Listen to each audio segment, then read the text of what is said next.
더불어민주당 국회의원 이재정입니다. 국회의원이 된 이래 매년 대변인이 아니었던 적이 없는 것 같습니다. 그래서 마이크 앞에서는 늘 안녕하십니까? 더불어민주당 국회의원이란 말보다 대변이란 말이 먼저 나왔었는데요. 바로 이 정론관, 옮겨진 정론관에선 처음 서봤습니다. 어디가 입구지? 하고 잠시 헤매기도 했습니다. 기분이 색다른데요. 저는 오늘 최고위원 출마 선언을 위해서 이 자리에 섰습니다. 아마도 몇 분 거론되는 분들은 있지만 여러분 앞에 이렇게 이야기를 시작한 분은 몇 분 되지 않는 것으로 알고 있습니다. 제 메시지 출마 선언문을 읽으면서 대신하도록 하겠습니다. 존경하는 국민 여러분, 당원 동지 여러분 안녕하십니까? 이재정입니다. 민주당 괜찮아요? 누군가 좀 나서야 하는 것 아닌가요? 요즘 우리 당에 자주 들리는 말입니다. 민주당을 걱정하는 목소리가 늘어나고 있습니다. 이러다 개혁이라는 시대적 과제와 국민의 명령을 완수하는 것 못하지 않겠냐, 그런 우려도 흘러나오고 있습니다. 8월 29일 민주당 전당대회 분위기를 걱정하는 사람들도 많습니다. 새로운 지도부가 선출되는 만큼 담대한 혁신 경쟁의 장이어야 할 전당대회가 너무 조용하다는 것입니다. 비전과 정책들로 역동적인 에너지가 솟구쳐야 할 전당대회가 너무 가라앉아 있다는 것입니다. 안정, 관리라는 말들이 혁신, 역동을 잠재워서는 안 됩니다. 당원 동지 여러분, 이대로 조용히 안정적으로 부자 몸조심 하자는 식으로 전당대회를 치르는 것에 동의하십니까? 재미없고 흥행 없고 혁신 없고 이변 없는 전당대회, 불보듯 뻔한 비역동적 전당대회로 흐르는 분위기 동의하십니까? 이재정은 동의할 수 없습니다. 민주당 이대로 안주하면 안 됩니다. 지금 민주당은 역대 최고 의석수로 일할 기회를 얻었습니다. 국민이 민주당에 제대로 해보라며 주신 기회입니다. 국민의 총선 민의를 무겁게 받들고 그렇게 당당히 이끌어야 할 민주당이어야 합니다. 문재인 정부 성공을 잘 뒷받침해서 개혁의 성과를 정권 재창출로 이어갈 그런 민주당이어야 합니다. 검찰개혁, 사법개혁, 언론개혁, 민생개혁, 산적한 개혁과제에 앞장서서 해결해야 할 그런 민주당입니다. 코로나 위기 극복하고 포스트 코로나와 4차 산업혁명, 미래비전 만들고 한반도 평화시대를 이끌어 가야 할 민주당입니다. 상투적으로 들리기까지 하는 이런 목표들, 이 표현들, 그러나 기치만 내건다고 되는 것이 아닙니다. 치열한 고민과 노력이 필요한 우리의 절박한 내일입니다. 이것이 바로 제가 최고위원에 출마한 이유입니다. 꼭 최고위원이 되고 싶은 이유입니다. 어떤 분들 이런 말씀 하십니다. 이번 전당대회 최고위원 출마는 큰 장점이 없다. 최고위원으로서 가질 권한도 없다. 공천권을 가지는 것도 아니지 않느냐. 자기 정치 과시할 매력도 없다. 최고위원으로서 주목도 받지 못할 것이다. 그렇습니다. 맞는 말씀입니다. 그러나 한편으로는 맞지 않는 말씀이기도 합니다. 민주당이 가장 빛나던 시기는 누구도 굳이 하지 않으려 할 때, 나서지 않으려 할 때 누군가 나서서 당에 헌신하였을 때입니다. 김대중 대통령 걸은 길이었습니다. 노무현 대통령이 걸었던 길입니다. 문재인 대통령님도 걷고 있는 그 길입니다. 수많은 민주당의 정치 선배님들이 그리고 당원 동지 여러분들이 함께 걷고 길동무가 되어주신 길입니다. 180석 총선 민의를 민주당의 기회이자 동시에 위기로 인식하고 계신 분들은 많습니다. 그러나 그 기회를 어떻게 살려나갈지에 대한 해안, 실천으로 이어가시는 분들은 많지 않습니다. 기회가 위험이 되지 않아야 합니다. 민주당이 이대로 안주하는 길이 아닌 더 헌신하고 혁신하고 더 큰 개혁의 아이콘이 되었을 때 민주당도 새로운 역사를 써내려 갈 수 있습니다. 이재정이 당원을 대변하는 혁신과 개혁의 전사가 되겠습니다.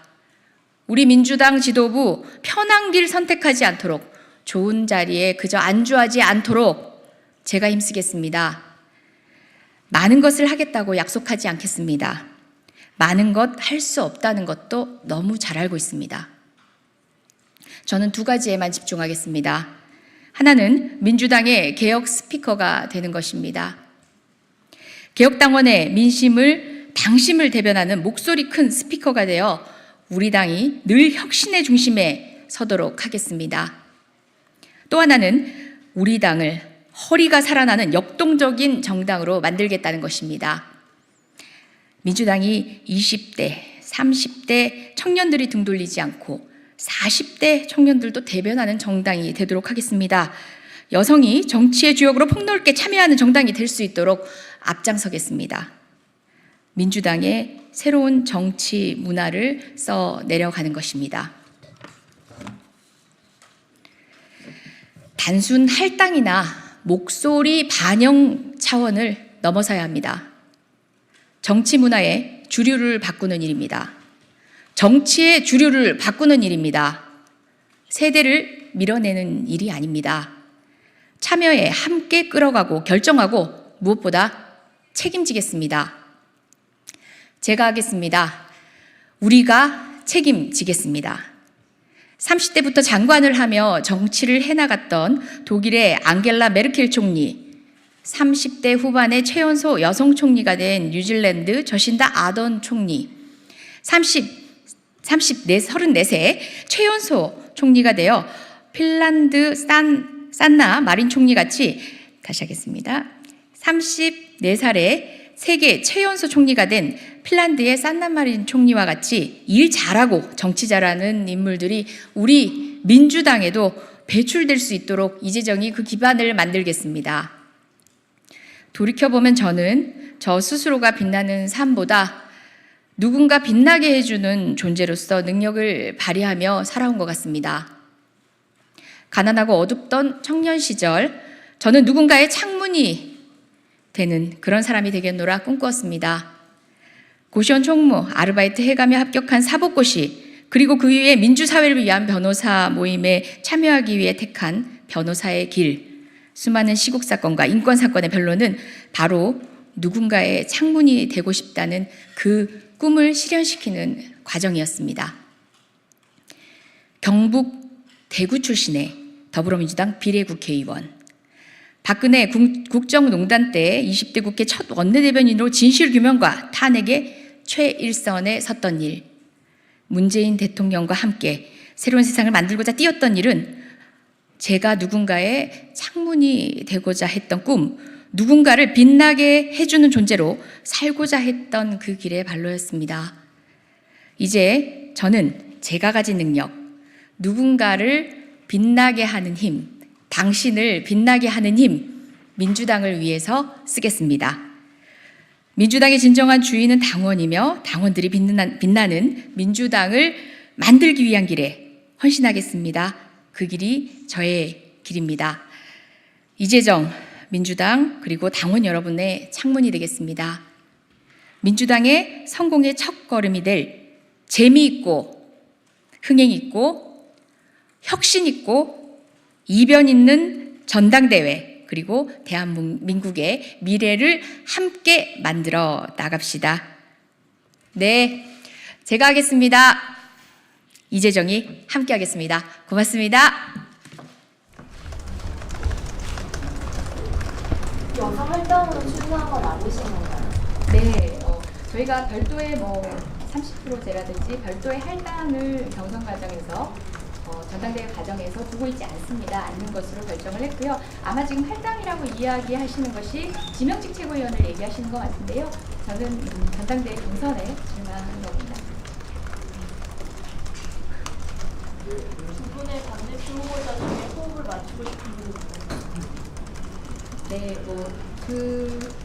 아직 두 분인가요? 네, 당대표님으로서도 또 어떤 자리로서도 손색 없는 두 분이고 두 분 다 존경하는 분이어서 예전과 같이 대표와 최고위원이 결을 함께해서 어떤 입장을 취하고 하는 경선구조가 아닌지는 조금 된 것 같습니다.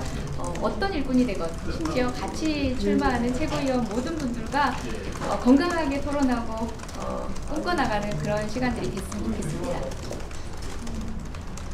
여성 활동으로 나오는 게 아니시면 만약에 우리 안에 못 들어서 여성 활동으로 최고위원이 되면 사퇴를 하실 의향도 있을까요?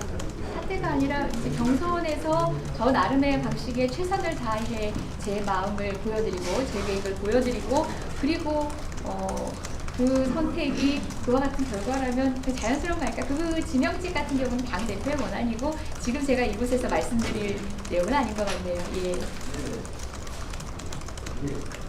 내년 재보선에 대해서 재보선 공천에 대해서 어떤 입장을 가지고 재보선이라고 한다면은 아마 지금 1년의 사태에 대한 말씀인 것 같은데요. 저는 정치는 책임지는 모습이야 하고 바로 책임지는 모습은 정말 국민이 신뢰할 수 있는 그 멋진 후보를 통해서 믿음직한 후보를 통해서 책임진 정당의 모습을 보여드려야 한다고 생각합니다. 공천을 해야 하는 그 공당, 우리 당도 마찬가지고 미래통합당도 마찬가지고 저는 공당이 정치 얘기를 하는 데 있어서 가장 크게 책임지는 일은 스스로가 국민께 미래를 보여드리는 일이라고 생각합니다. 짧지만 짧은 경험이지만 제가 소박하게 공부한 제 정치 철학입니다.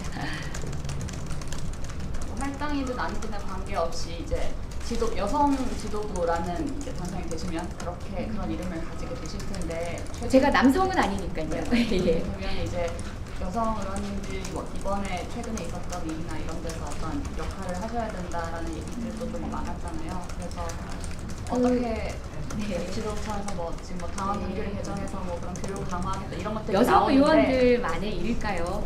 이 시대를 짊어지고 가는 모든 정치인들이 마땅한 역할, 어떤 사건을 계기로 해서가 아니라 이미 진지어져 있던 여러 의무 중에 하나인 거고요. 그걸 굳이 어떤 특정 사건을 계기로 또는 성별을 구분해서 나눠서 드릴 말씀은 아닌 것 같습니다. 네. 그러면 앞으로 사실 비슷한 일이 일어나거나 할 때 여성 지도부가 될 경우에는 여성 지도부에서 강하게 의견을 말씀하시고 같은 말씀인 것 같습니다. 이 말씀이야말로 그 300명의 국회의원 모두에게 다져 부르시고 우리 사회 문화에 스스로 물어봐야 될 문제라고 생각합니다. 최근에 악재가 좀 많이 발생하면서 그 여권의 지지율이 많이 떨어졌는데 현재 당의 상황에 대해서는 좀 어떻게 다가진다는 좀 하고 계시는지. 네, 출마 선언문 사실 한 글귀 고민 많이 했습니다. 제가 느낀 당에 대한 인식도 마찬가지고요. 관리와 안정이라는 말로 물론 이제 출마하시는 많은 분들이 그 이상의 비전을 제시할 것으로 저는 생각합니다만은 언론에 회자되는 그런 안정적인 구도의 당권 또는 지도부의 구성만으로는 그런 내려가는 지지율을 끌어잡는 것뿐만 아니라 지금 정부의 정책을 신뢰하고 다음 미래 비전에 다음 도약을 준비하는 더불어민주당에 마음을 주실 리가 없다고 생각합니다. 저는 안주가 문제가 아니라 그냥 끌어올린다, 지지율을 끌어올린다가 아니라 새로운 비전을 보여낸다라는 조금 적극적인 생각을 해야 되는 때라고 생각하고요. 그 점에 있어서 혹여 뒤뚱거릴까 너무 많은 고민들을 하지 않고 너무 주저하지 않는 지도부 선출의 기회가 됐으면 좋겠습니다.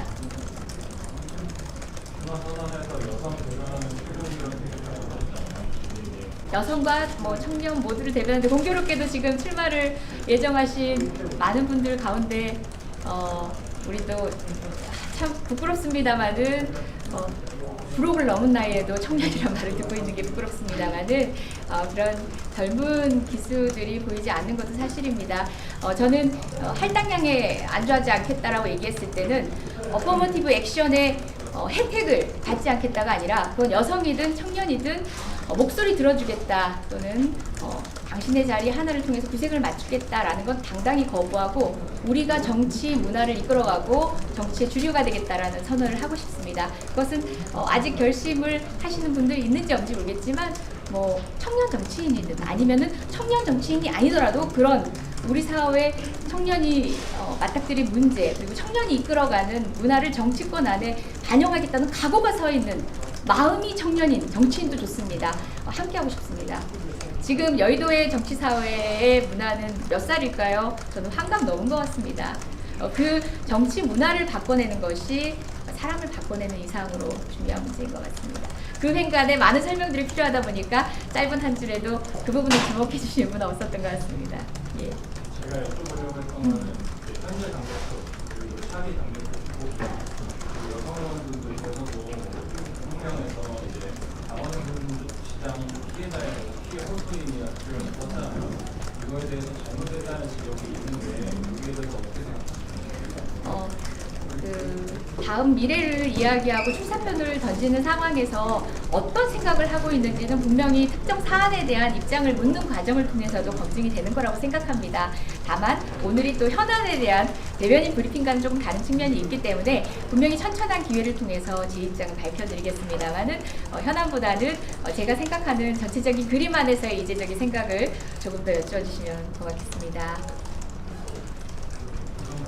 관리와 안정이라는 단어를 쓰셨는데 잘 안 와닿아서 예시는 좀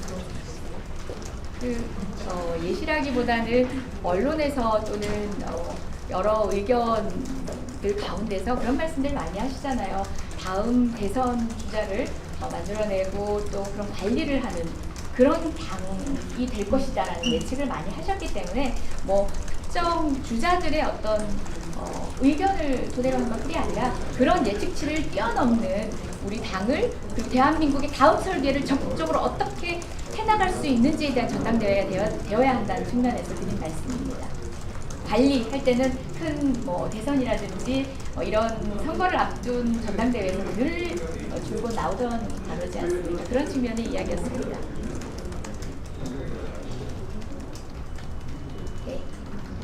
네, 청년 공감을 하신다고 질문 드리는 건데 사실 오늘은 이제 당의 김성준 위원님께서 이제 직관 관련 언급을 좀 발언을 하셨다가 지금 논란이 됐는데 사실 이런 것들 때문에 청년의 공감을 얻지 못한다는 비판이 일각에서도 나오거든요.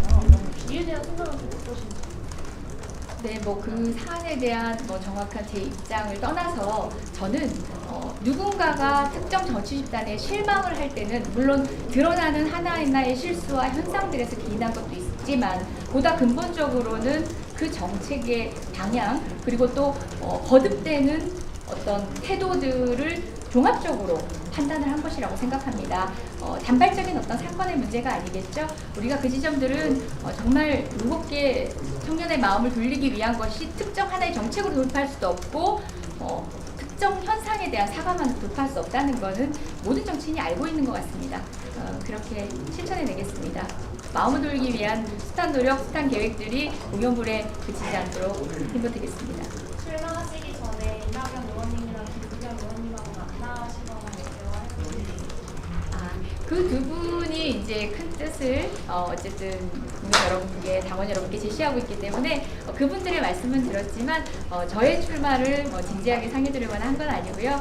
말씀드린 대로 이제 민주당 최고위원 이번에는 너무 재미없다. 전당대회가 힘이 없다라는 말이 그것에 그쳐서는 안 된다라는 경각심이 있었습니다. 지금이야말로 메시지를 던지고 치열한 토론과 때로는 시끌시끌할 만큼의 논쟁이 있어야 하는 전당대회입니다. 대한민국이 어디로 가는지 문제고 민주당이 이 개혁의 민주정부 3기를 완성시켜내느냐 마느냐의 전당대회이기 때문에 거기에 충분한 에너지가 되고 싶고 제가 그 역할 주도적으로 결정하고 고민하고 책임지고 있습니다. 선언에서 검찰개혁 외에 사법개혁이랑 언론개혁 이야기하시는데 구체적으로 어떤 방안을 네, 개혁이라는 것의 방안, 특히 사법개혁, 언론개혁, 여러 가지 문제들은 제가 아마 10몇 년 변호사 할 때부터 지금까지 그 구체적 과제들은 한 번도 달라진 적이 없을 겁니다. 그런데 그것들을 입법화시켜가는 과정조차도 20대 국회에서 보셨지만 녹록지 않습니다. 그것이 비단 뭐 누가 발목을 잡았다 문제가 아니라 사회적으로 공론화시켜가는 과정에서 그 장애들을 조금씩 설득해 나가기도 하고 때로는 국민의 여론으로 또 압도해 나가기도 하는 과정들이 원래 그렇게 지리멸렬합니다. 하지만 그것들을 앞으로도 중단되지 않고 지속시켜야 된다는 취지로 받아들여 주시면 됩니다. 지금 말씀드린 그 개혁이란 말만 들어도 어떤 분들은 너무 빤한 얘기 같아라고 하지만 빤한 얘기일 정도로 오랜 염원이고 그 안에 구체적 과제들은 우리 모두가 귀에 따가울 정도로 들었던 과제들입니다. 중요한 건 그 하나하나를 실현시켜 나가는 것 같습니다. 지속하겠습니다. 네, 지금 이게만이 아니라 여러분들도 궁금해하시는 현안이 되었고 어떤 것이 되었건 제가 말하지 않을 수 없고 마땅히 입장을 밝혀야 되고 그 구체적인 시간들을 통해서 이재정이 생각하는 정치, 이재정이 생각하는 다음 단계의 민주당은 무엇인지를 말씀드릴 수 있는 기회 다시 갖도록 하고요. 관심 고맙습니다. 애써주세요. 여러분들이 에너지를 넣어주십시오. 고맙습니다.